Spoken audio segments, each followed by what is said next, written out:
किसान भाइयों, आपने गेहूं तो ज़रूर लगाया होगा और गेहूं लगाने का ये खासियत रहता है। जो गेहूं लोग लगा लेते हैं और यूरिया का इतना ज़्यादा प्रयोग करते हैं जो उनका बहुत ज़्यादा पैसा भी बर्बाद हो जाता है, लेकिन फ़ायदा नहीं हो पाता है।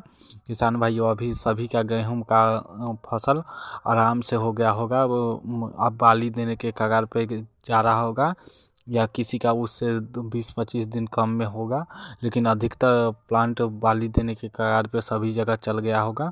अगर बाली देने के कगार पे है और उस समय यूरिया देना चाहिए या नहीं, इसके बारे में फुल डिटेल बताएंगे। इसलिए मेरे वीडियो पे पहली बार आए हैं तो ज़रूर किसान भाइयों लाइक सब्सक्राइब शेयर करें।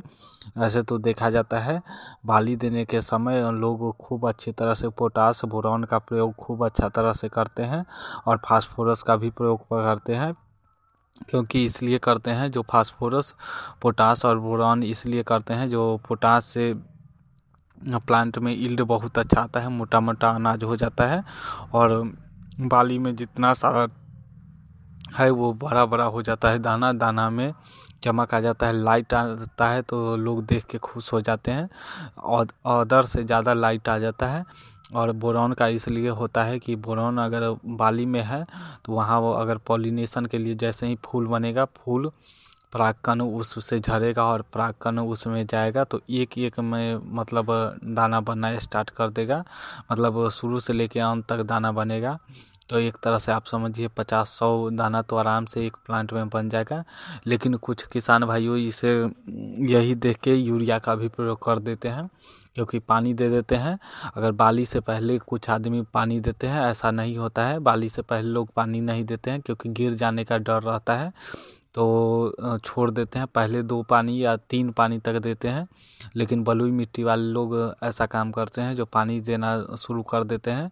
पानी देते हैं, उसके बाद यूरिया 1 बोरा या 2 बोरा डाल देते हैं, जिससे वो उससे कोई आपका फ़ायदा कोई बेनिफिट नहीं होगा। यूरिया जैसे ही डालिएगा तो आपका देखिएगा प्लांट में कोई बेनिफिट नहीं आएगा। प्लांट हरा भरा होने लगेगा और प्लांट अपना ग्रोथ करने लगेगा, जिसके कारण होगा क्या, यूरिया डालने से आपका प्लांट ही गिर जाएगा, जो कि आपको बहुत ज़्यादा नुकसान का सामना करना पड़ेगा। इस समय लोग यूरिया तो नहीं के मात्रा में डालते हैं, सिर्फ फास्फोरस पोटास और बोरॉन डालते हैं।